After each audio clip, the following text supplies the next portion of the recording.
Hello everyone, welcome back. तो आज हम लोग करने वाले हैं चैप्टर नंबर 3 सर्कल में प्रॉब्लम सेट 3 और उसमें हम लोग करेंगे क्वेश्चन नंबर 25। ये है हमारा लास्ट क्वेश्चन प्रॉब्लम सेट का। तो चलो फटाफट स्टार्ट करते हैं। तो देखो क्या दिया है in figure, segment AD is perpendicular to side BC, segment BE is perpendicular to side AC and segment CF is perpendicular to side AB। यानी कि यहाँ पे क्या दिया है, ये जो सेगमेंट AD है that is perpendicular to side BC, और क्या दिया है सेगमेंट BE जो है वो क्या है परपेंडिकुलर है साइड AC को, और सेगमेंट CF जो है वो है परपेंडिकुलर साइड AB को। और क्या दिया है point O is the ortho centre, यानी कि पॉइंट O क्या है ऑर्थो सेंटर है। अब ये ऑर्थो सेंटर क्या होता है, ऑर्थो सेंटर क्या होता है देखो मैं आपको थोड़ा सा एक्सप्लेन करती हूँ।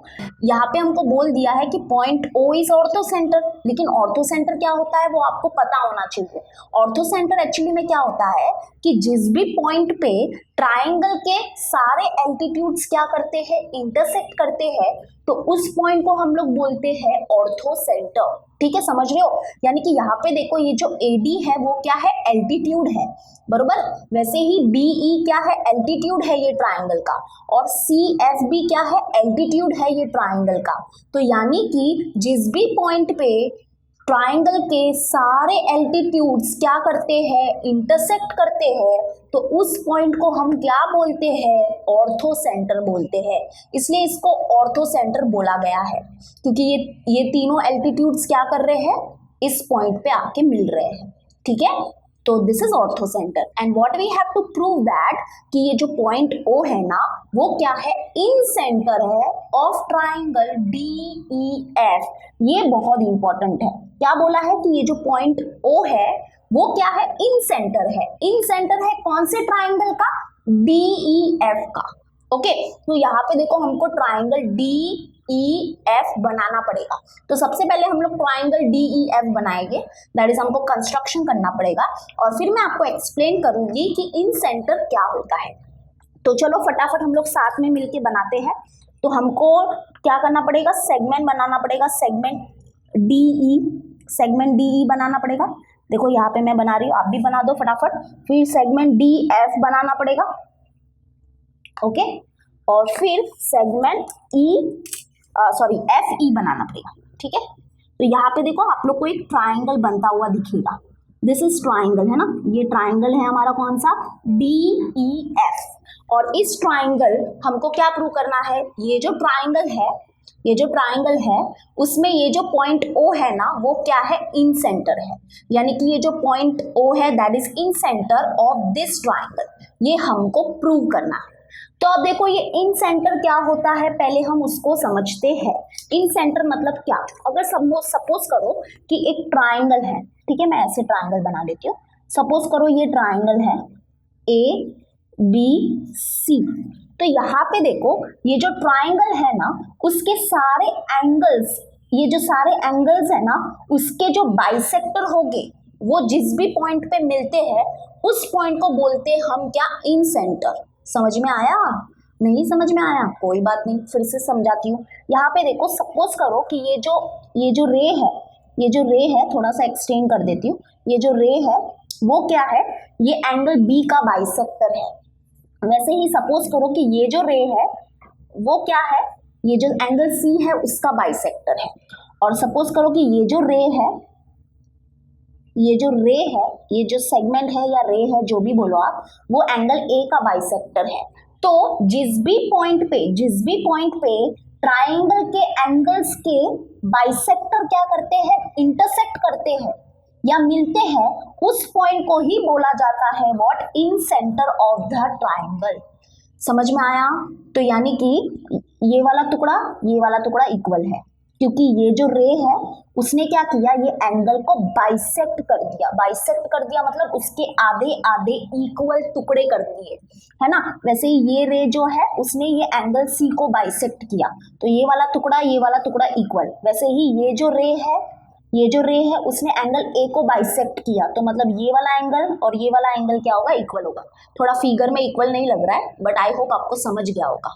ओके, तो यानी कि जिस भी पॉइंट पे एंगल के सारे बाइसेक्टर क्या करते हैं, मिलते हैं, तो वो पॉइंट होता है in centre of a triangle. Okay, तो ये कॉन्सेप्ट है। तो अभी हमको क्या करना है, हमको ये प्रूव करना है कि ये जो पॉइंट O है that is what, in centre of which triangle, triangle DEF। तो यानी कि हमको क्या प्रूव करना है, मैं आपको बता देती हूँ पहले ही। हमको ये प्रूव करना है कि ये जो EO है, ये जो सेगमेंट है EO, वो क्या है, ये एंगल E का बाइसेक्टर है। ओके, एंगल E का क्या है, बाइसेक्टर है। वैसे ही हमको प्रूव करना है कि ये जो DO है, ये जो सेगमेंट है DO, वो क्या है, एंगल D का बाइसेक्टर है। और एंगल FO जो है वो क्या है, सॉरी एंगल FO नहीं, सेगमेंट FO जो है वो क्या है, एंगल F का बाइसेक्टर है। तो फिर हम कंक्लूड कर सकते हैं कि ये जो पॉइंट है वो क्या है, इन सेंटर है ना। कैसे कंक्लूड कर लिया हमने, क्योंकि ये देखो, ये जो EO है, ये जो सेगमेंट DO है और ये जो सेगमेंट FO है, ये तीनों सेगमेंट क्या है, ये क्या है, ये एंगल के बाइसेक्टर है। और जो एंगल के बाइसेक्टर होते हैं वो जिस भी पॉइंट पे मिलते हैं उस पॉइंट को ही बोलते हैं हम इन सेंटर ऑफ दैट ट्राइंगल। तो समझ में आया हमको क्या प्रूव करना है, तो ये आपके दिमाग में क्लियर होना चाहिए। ओके, तो चलो अभी हम लोग स्टार्ट करेंगे और स्टार्टिंग में हम लोग लिखेंगे जो हमने कंस्ट्रक्शन किया है। तो फटाफट चलो स्टार्ट करते हैं। तो चलो अभी हम लोग स्टार्ट करेंगे अपना प्रूफ। तो देखो, मैंने प्रूफ ऑलरेडी लिख के रख दिया है और आपको ये वाले क्वेश्चन का जो आंसर है, इसका नोट्स जो है वो आपको मिल जाएगा, तो आप चेक कर लेना। मैं PDF अपलोड कर दूंगी डिस्क्रिप्शन में या कमेंट सेक्शन में, आपको इसका PDF मिल जाएगा। ठीक है, ये क्वेश्चन नंबर 25 का। तो चलो अभी हम लोग स्टार्ट करते हैं फटाफट। तो देखो, प्रूफ स्टार्ट करेंगे हम लोग जो हमने कंस्ट्रक्शन किया है उससे। तो हमने क्या क्या ड्रॉ किया, हमने सेगमेंट EF ड्रॉ किया है और हमने सेगमेंट DF ड्रॉ किया है और हमने सेगमेंट DE ड्रॉ किया है। तो ये वाला जो है वो कंस्ट्रक्शन वाला पार्ट है। ठीक है, तो दिस इज कंस्ट्रक्शन जो हमने ड्रॉ किया है, यानी कि हमने ट्राइंगल बनाया है DEF। ओके, नाउ फिर हमको क्या गिवन था, हमको ये गिवन था कि जो सेगमेंट AD है that is perpendicular to side BC, है ना। ये सेगमेंट AD जो है वो परपेंडिकुलर है किसको, साइड BC को। वैसे ही segment DE is perpendicular to side AC, वही लिखा है। And then segment CF is perpendicular to side AB। तो ये गिवन है, ये गिवन है, आप क्वेश्चन में देख सकते हो, ये गिवन है और इसको दे देंगे हम लोग इक्वेशन नंबर 1। ओके, परपेंडिकुलर है इसका मतलब क्या कि ये जो एंगल है वो 90 डिग्री के है। तो ये गिवन है equation number 1। Okay, now start करते हैं। अभी हमारा मेन स्टार्ट हो रहा है। ठीक है, तो चलो, तो फर्स्ट वन क्या है, देखो फर्स्ट स्टेप क्या है। यहाँ पे देखो, ये जो एंगल है दैट इज एंगल BFC और एंगल BEC। थोड़ा सा ध्यान से देखना मैं क्या बोल रही हूँ। एंगल BFC और BEC ये दोनों एंगल क्या है, राइट एंगल है, दैट इज 90 डिग्री के एंगल है। और ये दोनों एंगल क्या हो गए, इक्वल हो गए, because they are both 90 degree angle, बरोबर। तो वही लिखा है, angle BFC is equal to angle BEC। Figure में आप लोग देख लो, इस एंगल की बात हो रही है, BFC BEC ये दोनों एंगल है 90 डिग्री के। तो बस लिख दिया from equation number 1। Okay, equation number 1 से मिला हमको ये, कैसे, क्योंकि ये परपेंडिकुलर है इसलिए तो ये 90 डिग्री हुआ ना, तो इसलिए हमने बोला फ्रॉम इक्वेशन नंबर 1। ओके, समझ में आया। ओके, तो अभी देखो यहाँ पे कॉन्सेप्ट यूज होगा। ये दोनों एंगल क्या है, 90 डिग्री के है। इससे हम ये कंक्लूड कर सकते हैं कि ये जो पॉइंट्स है, पॉइंट्स BFEC क्या है, कौन साइक्लिक पॉइंट है। अभी ये ऐसे कैसे कंक्लूड किया, तो यहाँ पे देखो पूरा रीजन लिखा है और ये रीजन क्या है, एक बार हम रीजन पढ़ लेते हैं और फिर हम इसको समझने की भी कोशिश करेंगे। तो सबसे पहले देखो रीजन क्या है, points B and C sustain equal angles eight two distinct points F and E which lie on the same side of the line. Therefore, we can conclude that points B, F, E, C are cocyclic. तो ये reason क्या बोलता है, ये reason देखो क्या बोलता है, मैं आपको समझाने की कोशिश करती हूँ। सपोज करो कि एक लाइन है और इस लाइन के ऊपर दो पॉइंट्स है। ठीक है, दो पॉइंट्स हम लोग ले लेते हैं, B और C ले लेते हैं, जो यहाँ पे दिए वही हम लोग ले रहे हैं। ठीक है, ये लाइन है और इस लाइन के ऊपर दो पॉइंट्स है B और C। और सपोज करो और दो पॉइंट्स है और वो दोनों पॉइंट्स है यहाँ पे। ठीक है, यहाँ पे मतलब कहाँ पे, ये जो लाइन है उसके एक तरफ, ओके, वन साइड में, सेम साइड में ये हमारे दो और पॉइंट्स है और इसको हम लोग ले लेते हैं एफ और ई। तो अगर क्या होता है ना, अगर ये दोनों पॉइंट्स क्या करते हैं, सेम एंगल सब्सटेन करते हैं at two distinct point, okay, देखो यहाँ पे अगर ये दोनों पॉइंट क्या करेंगे, सेम एंगल सब्सटेन करेंगे एट टू डिस्टिंक्ट पॉइंट, यानी कि देखो ये दोनों पॉइंट ने क्या किया, यहाँ पे इस पॉइंट पे एक एंगल बनाया और ये दोनों पॉइंट ने क्या किया, इस पॉइंट पे एक एंगल बनाया, और ये दोनों एंगल अगर क्या होते हैं, इक्वल होते हैं, तो हम ये कंक्लूड कर सकते हैं, एक थ्योरम है उससे हम ये कंक्लूड कर सकते हैं कि ये जो चारों पॉइंट्स होंगे वो क्या होंगे, वो होंगे कोइंसाइक्लिक। तो बस यहाँ पर भी ऐसा ही कुछ हुआ है। यहाँ पे देखो एक लाइन है BC, तो ये BC जो पॉइंट्स है, पॉइंट्स BC क्या करते हैं, सॉरी एक मिनट, ये जो लाइन है इस लाइन के ऊपर दो पॉइंट्स है B और C, और ये पॉइंट B और C क्या करते हैं, इक्वल एंगल सब्सटेन करते हैं। सब्सटेन करना मतलब इक्वल एंगल बनाना, कहाँ पे बनाना, एट टू डिस्टिंक्ट पॉइंट्स, दो अलग अलग पॉइंट पे। तो यहाँ पे देखो ये दोनों पॉइंट ने क्या किया, एक तो यहाँ पे एंगल बनाया और एक यहाँ पे एंगल बनाया, और अगर ये दोनों एंगल क्या है, इक्वल है, जो कि यहाँ पे है इक्वल, तो हम ये बोल सकते हैं बाय थ्योरम कि ये जो चारों पॉइंट्स होंगे वो क्या होंगे, वो कोइंसाइक्लिक होंगे। तो आई होप यहाँ पे आपको ये समझ में आ गया है इतना, ओके, समझा इतना। अभी मतलब क्या कि अगर चारों पॉइंट्स कोइंसाइक्लिक है, इसका मतलब क्या, इसका मतलब ये होगा कि ये चारों पॉइंट्स जो है वो सेम सर्कल के ऊपर लाई करेंगे, मतलब ये चारों पॉइंट्स क्या होंगे, सेम सर्कल के ऊपर लाई करेंगे, and this is very important, ये बहुत काम आएगा। अभी इससे हम ये लिख सकते हैं, मतलब अभी देखो मैं थोड़ा सा आपको एक्सप्लेन करती हूँ। मैंने ये सेम फिगर यहाँ पे बनाया है और यहाँ पे भी बनाया है। अब क्यों बनाया है, आपको समझाने के लिए ही बनाया है। अब देखो हमने क्या बोला कि ये जो चारों पॉइंट्स है वो कोइंसाइक्लिक है।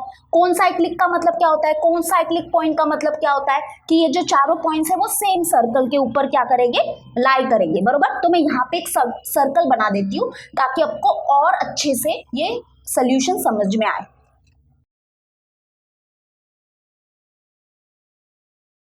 तो यहाँ पे देखो, यहाँ पे मैंने एक सर्कल बना दिया है एंड ये पूरा ही रफ फिगर है, तो प्लीज आप थोड़ा सा दिल पे मत लेना ये सर्कल को। तो यहाँ पे हमको क्या मिला है कि ये जो चारों पॉइंट्स है वो क्या है, कोइंसाइक्लिक है। कोइंसाइक्लिक का मतलब क्या, ये जो चारों पॉइंट्स है वो सेम सर्कल के ऊपर लाई करेंगे। तो अब इससे हम आगे की चीजें क्या कर सकते हैं, आगे प्रूफ को बढ़ा सकते हैं।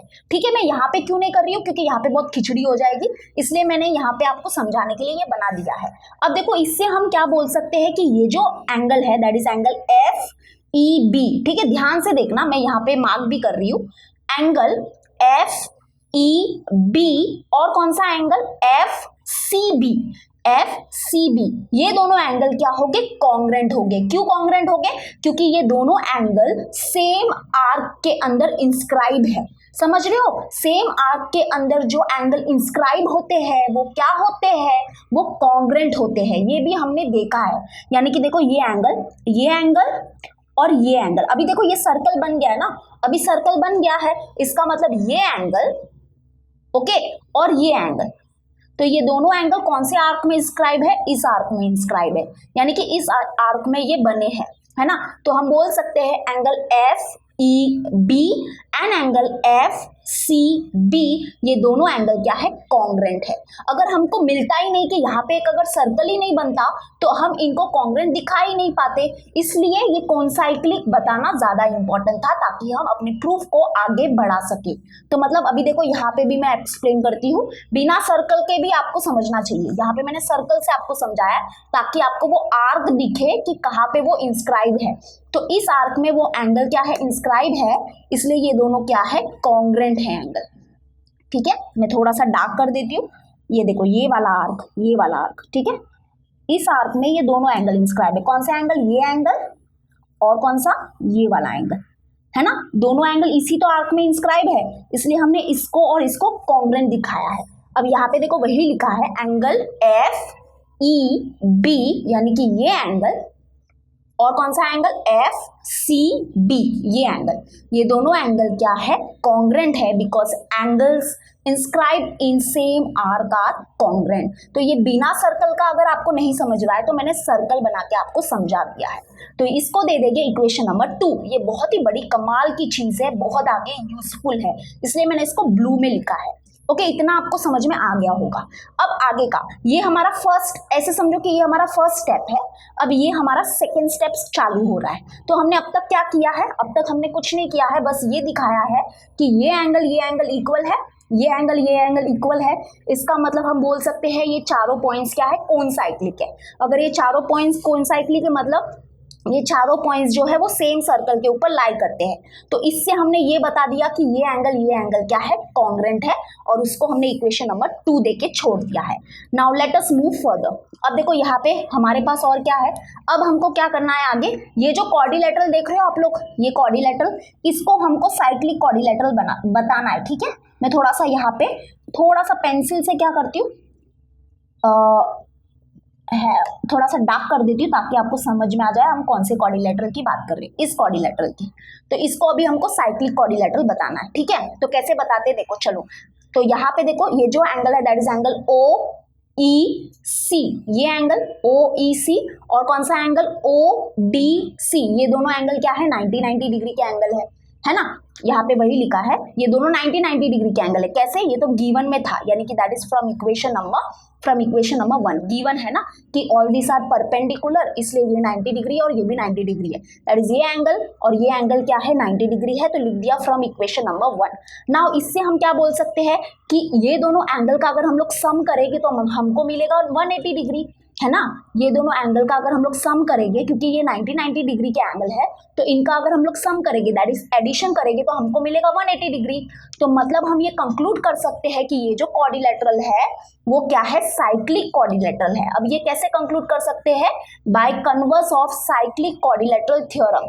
Converse of cyclic quadrilateral theorem क्या बोलता है कि अगर समझो कोई क्वाड्रिलेटरल है, यहाँ पे देखो ये क्वाड्रिलेटरल है, ठीक है, क्वाड्रिलेटरल है, अगर कोई भी क्वाड्रिलेटरल के अपोजिट एंगल क्या मिलते हैं? हमको सप्लीमेंट्री मिलते हैं। सप्लीमेंट्री मिलना मतलब क्या? कि उनका अगर एडिशन हमको 180 डिग्री मिलता है तो मतलब हम बोल सकते हैं कि वो क्वाड्रिलेटरल क्या है? साइक्लिक क्वाड्रिलेटरल है। तो बस हमने वही कंक्लूड कर दिया कि quadrilateral O D C E is what? Is cyclic quadrilateral. इतना समझा? तो क्या किया हमने बोला कि ये 90 डिग्री का एंगल है, ये 90 डिग्री का एंगल है, इसका मतलब इनका सम करेंगे तो हमको मिलेगा 180 डिग्री। तो 180 डिग्री मिलेगा मतलब क्या हम लोग बोल सकते हैं कि ये जो क्वाड्रिलेटरल है वो है साइक्लिक क्वाड्रिलेटरल। अगर अभी ये साइक्लिक क्वाड्रिलेटरल है तो इसका मतलब क्या होता है? इसका मतलब ये होता है कि ये जो क्वाड्रिलेटरल के वर्टाइसेस है वो कहाँ पे लाई करते हैं? सर्कल के ऊपर लाई करते हैं, है ना? साइक्लिक क्वाड्रिलेटरल का डेफिनेशन तो आपको पता ही होगा, एक ऐसा क्वाड्रिलेटरल जिसके सारे वर्टाइसेस कहाँ पे लाई करते हैं? सर्कल के ऊपर लाई करते हैं, उसी को हम बोलते हैं साइक्लिक क्वाड्रिलेटरल। तो यहाँ पे देखो, अभी मैं यहाँ पे अभी हमने दिखा दिया है कि ये जो क्वाड्रिलेटरल है वो क्या है? साइक्लिक क्वाड्रिलेटरल है। तो मतलब मैं यहाँ पे भी अभी सर्कल बनाने वाली हूँ ताकि आपको वो फील आ सके जो अभी आगे हम करने वाले हैं, ठीक है? तो यहाँ पे सर्कल बनाया था तो आपको फीलिंग आई थी ना कि ये एंगल और ये एंगल को कॉन्ग्रुएंट क्यों दिखाया? वैसे ही अभी हमने इसको साइक्लिक क्वाड्रिलेटरल दिखा दिया है। साइक्लिक क्वाड्रिलेटरल का मतलब यही तो होता है कि उसके सारे वर्टाइसेस कहाँ पे होंगे? सर्कल के ऊपर लाई करते हैं। तो चलो सर्कल बना देते हैं, है ना? तो सर्कल बना देते हैं।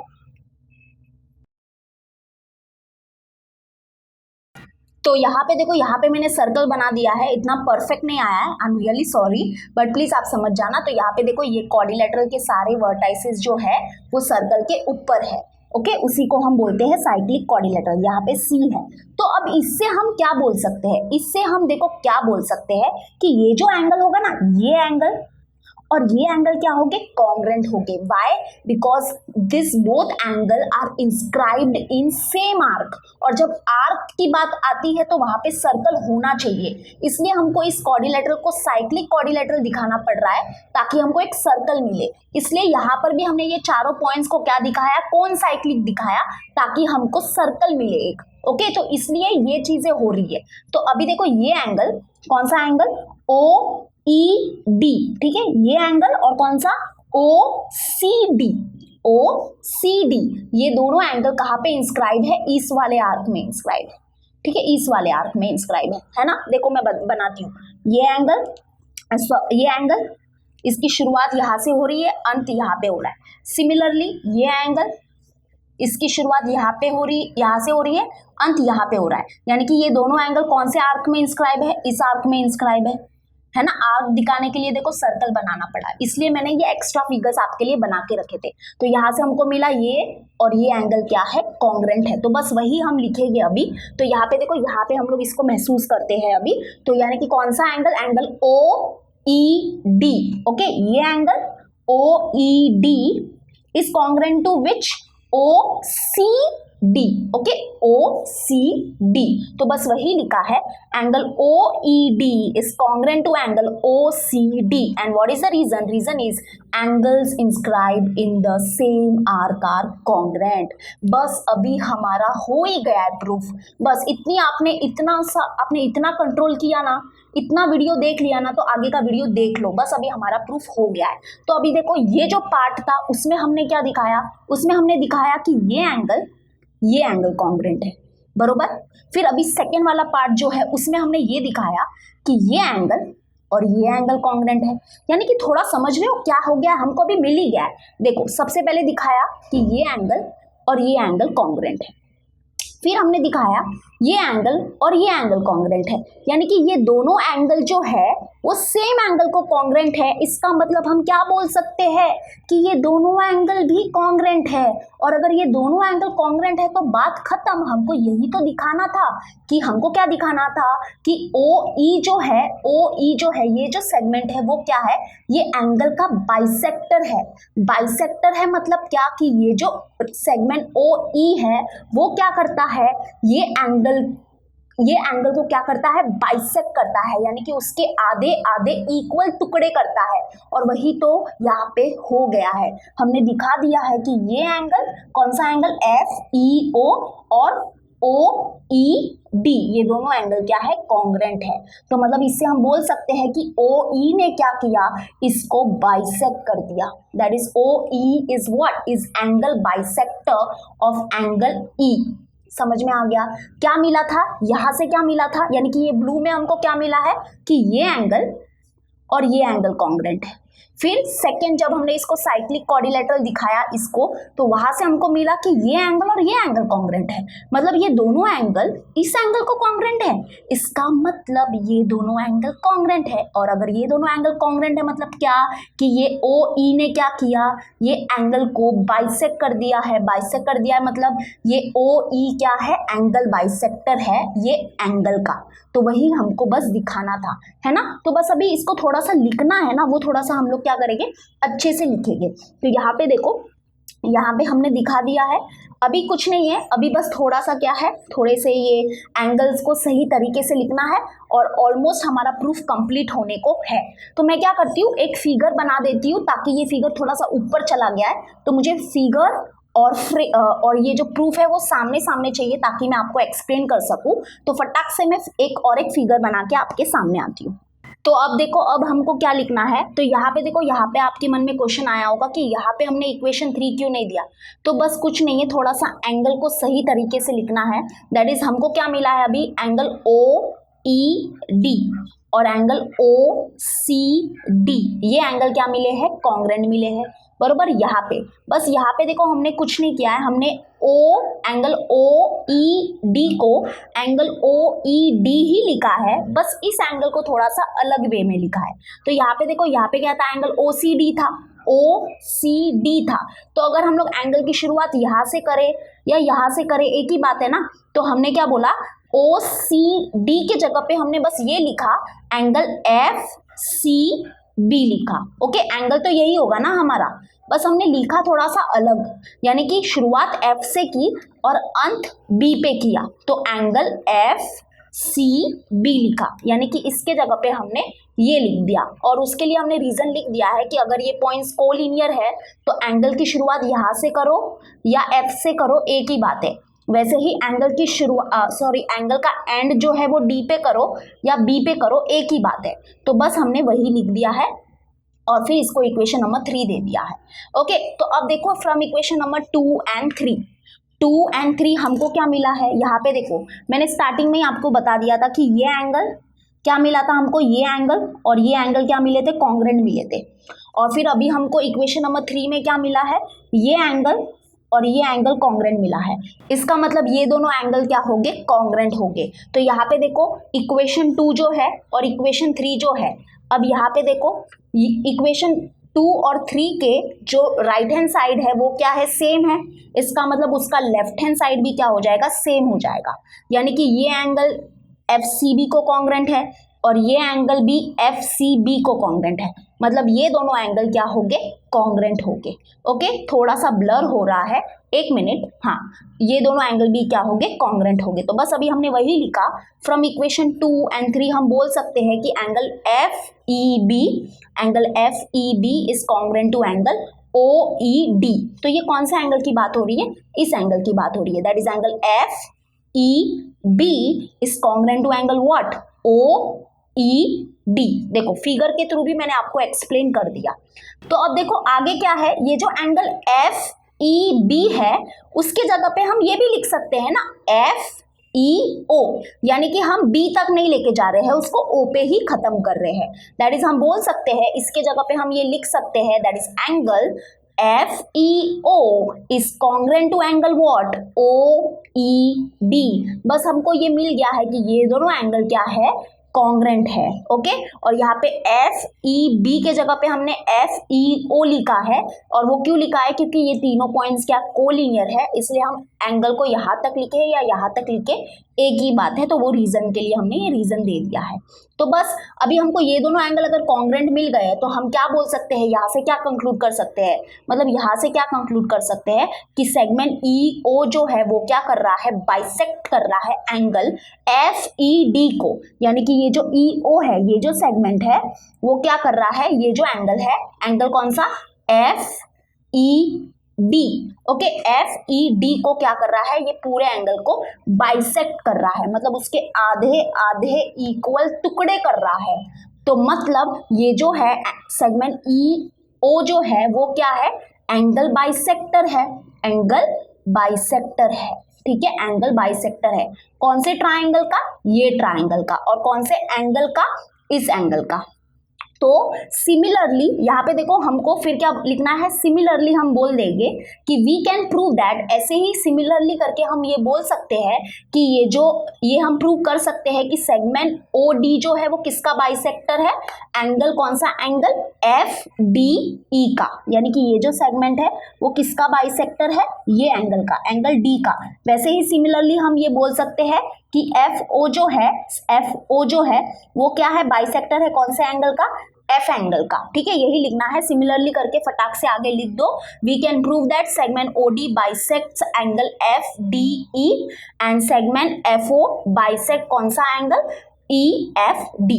ओके, तो दैट इज हमने ऑलरेडी ये पहले ही किया था कि अगर देखो एक ट्राइंगल है, ये एक ट्राइंगल है और उस ट्राइंगल के जो एंगल बाइसेक्टर है वो जिस भी पॉइंट पे मिलते हैं उस पॉइंट को ही तो बोलते हैं हम लोग इन सेंटर, है ना। तो यहाँ पे लिख दिया, therefore O is the point of intersection of angle bisector of triangle DEF। यानी कि ये जो पॉइंट O है वो क्या है, वो है पॉइंट्स ऑफ इंटरसेक्शन। कौन सा पॉइंट ऑफ इंटरसेक्शन, यानी कि यहाँ पे ये जो सारे एंगल बाइसेक्टर है वो इस पॉइंट पे आके मिल रहे हैं। तो मतलब ये जो पॉइंट O है वो कोई ऐसा वैसा पॉइंट नहीं है, वो तो भाई हमारा इन सेंटर है। किसका इन सेंटर है, ये ट्राइंगल का इन सेंटर है।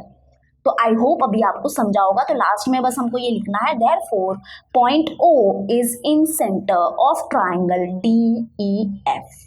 तो बस हमने क्या दिखाया कि ये जो है, ये सेगमेंट जो है वो क्या है, ये एंगल का बाइसेक्टर है। फिर सिमिलरली करके जस्ट लिखना है कि OD जो है वो ये एंगल का बाइसेक्टर है और OF सेगमेंट जो है वो ये एंगल का बाइसेक्टर है।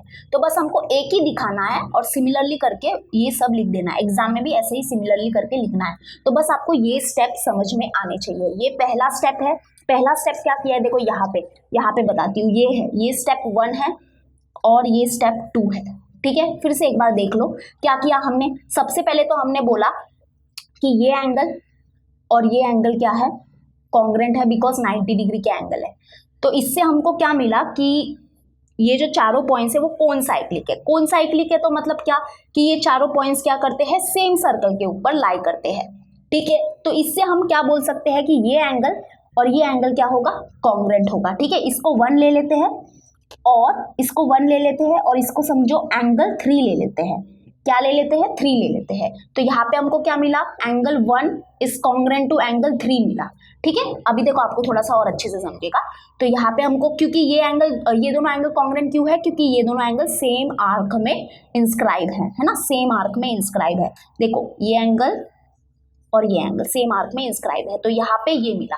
फिर हम गए, फिर हमारा नेक्स्ट स्टेप क्या था कि ये जो क्वाड्रिलेटरल है उसको हमने साइक्लिक क्वाड्रिलेटरल दिखाया। कैसे दिखाया, तो यहाँ पे देखो ये 90 डिग्री का एंगल है, ये भी 90 डिग्री का एंगल है, तो इनको ऐड करेंगे तो हमको कितना मिलेगा, 180 डिग्री मिलेगा। तो कोई भी अगर क्वाड्रिलेटरल में उसके अपोजिट एंगल क्या होते हैं, सप्लीमेंट्री होते हैं, तो इसका मतलब वो जो क्वाड्रिलेटरल है वो क्या है, वो साइक्लिक क्वाड्रिलेटरल है। And what is cyclic quadrilateral, कि उसके सारे वर्टाइसेस कहाँ पे लाई करते हैं, ऑन द सेम सर्कल। तो यहाँ पे भी मैंने सर्कल बना के आपको थोड़ा सा एक्सप्लेन करने की कोशिश की है। तो अभी देखो सर्कल मैंने बना दिया, तो अब इससे हमको क्या मिलेगा कि ये जो एंगल है, ये एंगल जो है, इस एंगल को हम लोग 2 नाम दे देते हैं, एंगल 2। और ये तो पहले से ही हमने नाम इसको 3 दे दिया है, तो ये 3 रहेगा। तो यहाँ पे हमको क्या मिला, ये एंगल और ये एंगल क्या मिला, कॉन्ग्रुएंट मिला, that is angle 2 is congruent to angle 3 मिला, है ना, क्योंकि ये एंगल भी इंस्क्राइब है सेम आर्क में। तो बस इसको इक्वेशन नंबर 2 दिया था, इसको इक्वेशन नंबर 3 दिया था। तो angle 1 is congruent to angle 3, angle 2 is congruent to angle 3, यानी कि हम बोल सकते हैं angle 1 is congruent to angle 2, है ना। Angle 1 is congruent to angle 2, यानी कि ये एंगल जो 1 है और ये एंगल जो 2 है, अगर मैं एक ही फिगर में बना दूं तो वो ये एंगल है 2, ये वाला एंगल है, तो ये दोनों एंगल कॉन्ग्रुएंट है। अगर ये दोनों एंगल कॉन्ग्रुएंट है तो बात खत्म, हमको यही तो चाहिए था। हम फिर बोल सकते हैं कि ये जो सेगमेंट ओ ई है वो क्या है, बाइसेक्टर है, एंगल बाइसेक्टर है ना। तो ये एंगल ई क्या हो गया है, बाइसेक्ट हो गया है। फिर सिमिलरली हम बोल सकते हैं O D is angle bisector of angle D, और सेगमेंट ओ एफ भी क्या है, एंगल बाइसेक्टर है। और जिस भी पॉइंट पे ट्राइंगल के सारे एंगल बाइसेक्टर क्या करते हैं, मिलते हैं, उस पॉइंट को बोलते हैं इन सेंटर। तो इससे हमने ये कंक्लूड कर दिया। बस इसको लिखते कैसे हैं वो थोड़ा सा आप देख लो, मैंने जैसे बोला है कि मैं PDF प्रोवाइड कर दूंगी आपको, बस इसको लिखने की प्रैक्टिस करो, ठीक है। समझ तो आपको पक्का गया होगा, समझ में तो आया ही होगा पक्का। बस इसको लिखते कैसे है, थोड़ा सा यहाँ पे क्या है, थोड़ा ये एंगल्स को थोड़ा सा अच्छे से लिखने के लिए हमने थोड़ा सा उसको दोबारा 2-3 बार लिख दिया है, बाकी कुछ नहीं है, बहुत ही इजी है। आई होप आपको ये समझा होगा। तो प्लीज़ फटाफट इसको नोट डाउन कर लो, मैं PDF अभी आपको मिल जाएगा, फटाफट इसको नोट डाउन कर लो। हम मिलेंगे अपने नेक्स्ट वीडियो में। Till then bye and take care.